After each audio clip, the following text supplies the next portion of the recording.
8 influencer da tutto il mondo, dal Messico alla Polonia, dagli Stati Uniti alla Cina, passando per il Brasile e Israele. Sono quelli che nei giorni scorsi sono venuti alla scoperta delle eccellenze enogastronomiche delle province di Treviso e Venezia, dove hanno visitato 6 aziende.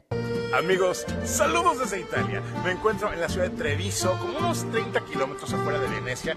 Promossa da AIS Agenzia con Unione Alimentari, Confapi Venezia e Confapi Treviso, l'iniziativa punta a far conoscere il territorio ai più giovani. Gli influencer, con i loro reel, le loro storie, metteranno in vetrina il bello e soprattutto il buono che la marca e il veneziano hanno da offrire. Partendo proprio però dal prodotto agroalimentare, quindi il dolciario, il vino ovviamente, birra, tutte quelle che sono eccellenze che tutto il mondo ci invidia. Quindi con linguaggio appunto molto smart, contenuti audio video di pregio che poi ovviamente verranno rimbalzati su tutti i social network e ci daranno grande visibilità. Comunicazione digitale che si trasforma in numeri reali, oltre 30 miliardi di dollari il giro d'affari generato da influencer e blogger di settore.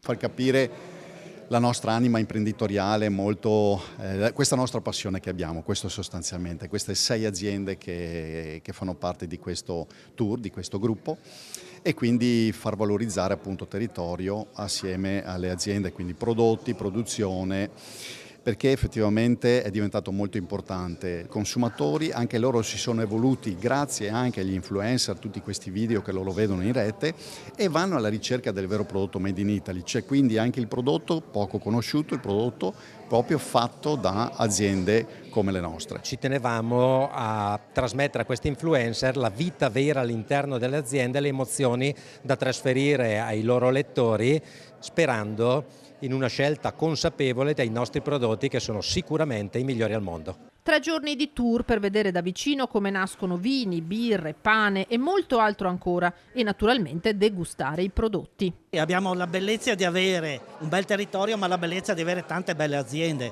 quindi ci può essere un turismo che è legato alla cultura, all'arte, al paesaggio, ma anche un turismo industriale. Bisogna sfruttarlo di più, bisogna mettere in rete più aziende. È bello raccontare le eccellenze del nostro territorio attraverso uno strumento molto attuale che sono i social network.